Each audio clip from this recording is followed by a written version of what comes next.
Oi, pessoal! Bom, a inteligência artificial já tá por toda parte, né?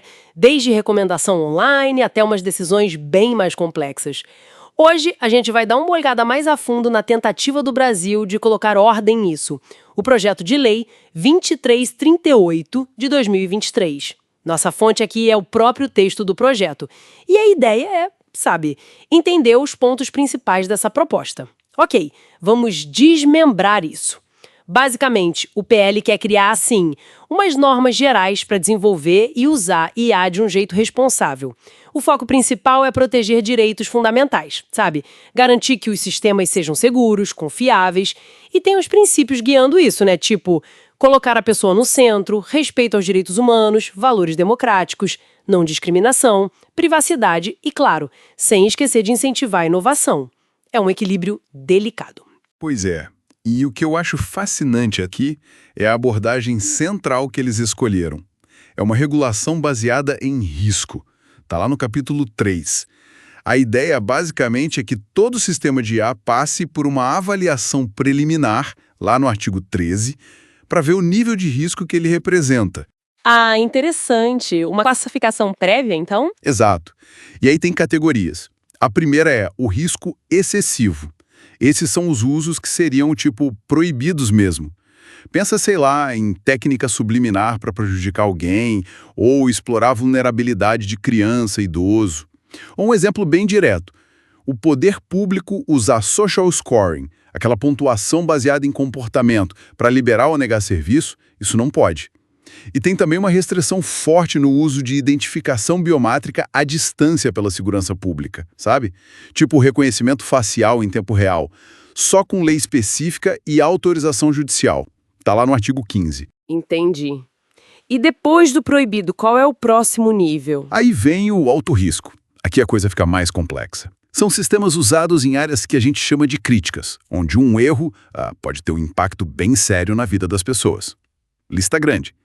Infraestruturas críticas tipo energia, transporte, educação, acesso a emprego, serviços essenciais públicos e privados, avaliação de crédito, saúde, sistemas biométricos em geral e também na área de justiça e segurança pública. Artigo 17 detalha isso. Para esses de alto risco, as regras são bem mais estritas. E é aqui que fica realmente interessante para mim, a parte dos direitos das pessoas que são afetadas por essas IAs. Tá no capítulo 2. Porque não é só proibir o ruim, né? É dar ferramenta pra gente. Tipo, direito de ser informado quando você tá interagindo com o IA. Tá nos artigos 5 e 7. E mais, né? O direito de receber uma explicação sobre por que a IA tomou aquela decisão ou fez aquela previsão. Artigos 5 e 8. Exatamente. Isso é crucial. Se uma IA nega um crédito, por exemplo, ou afeta uma vaga de emprego, a pessoa tem o direito de entender a lógica, contestar e até, olha só, pedir revisão humana. Artigos 9 e 10 tratam disso. Sim, e tem também o direito à não discriminação, né? E à correção de vieses, artigo 5 de novo e o 12. Inclusive, o projeto define o que é discriminação direta e indireta, lá no artigo 4. Achei isso bem importante para clarear as coisas. Sem dúvida. E se a gente conectar isso ao quadro geral, vemos como isso influencia a governança e a responsabilidade, que estão nos capítulos 4 e 5º. Basicamente, quem fornece e quem opera a IA, as definições estão no artigo 4 também. Precisa tomar medidas de governança, artigo 19. Medidas para quê, exatamente? Para garantir o quê? Para garantir segurança, robustez, respeito aos direitos. Mas para os sistemas de alto risco, aí o buraco é mais embaixo. As exigências são bem maiores.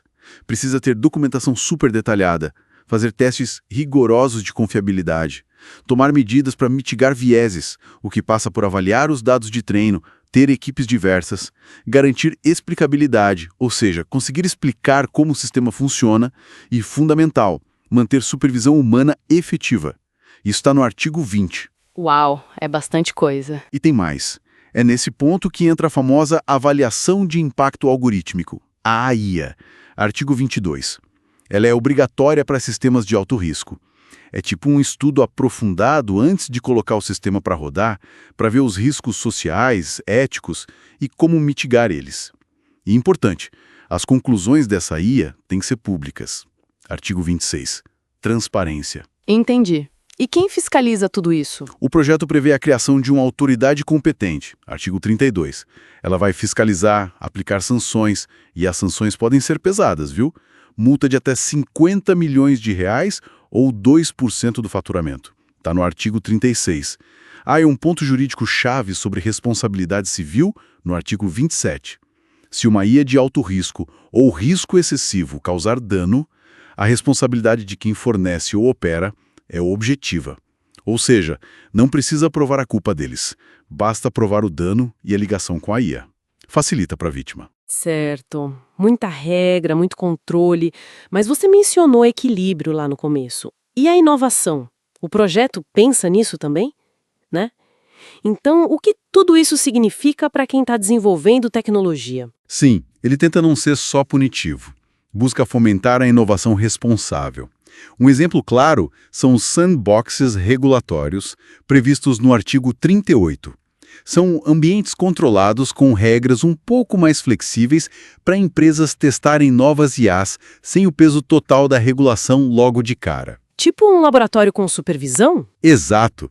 E tem também regras específicas no artigo 42 sobre mineração de dados e textos para pesquisa científica, tentando achar um meio termo com os direitos autorais sob certas condições. Faz sentido. Então, resumindo, a proposta é uma tentativa complexa, né? De equilibrar a proteção dos direitos e a segurança principalmente com essa lógica de risco, com incentivo para que o Brasil não fique para trás na inovação em IA, e definindo bem quem é responsável pelo quê. Parece uma arquitetura bem pensada, pelo menos no papel, mas aí fica aquela reflexão final, né? Mesmo com uma lei assim detalhada, buscando esse equilíbrio fino entre controle e incentivo, que tipo de dinâmica social nova, ou talvez que desafios inesperados, podem surgir quando a IA se espalhar ainda mais por aí, já operando dentro dessas regras? É algo para a gente continuar acompanhando de perto, com certeza.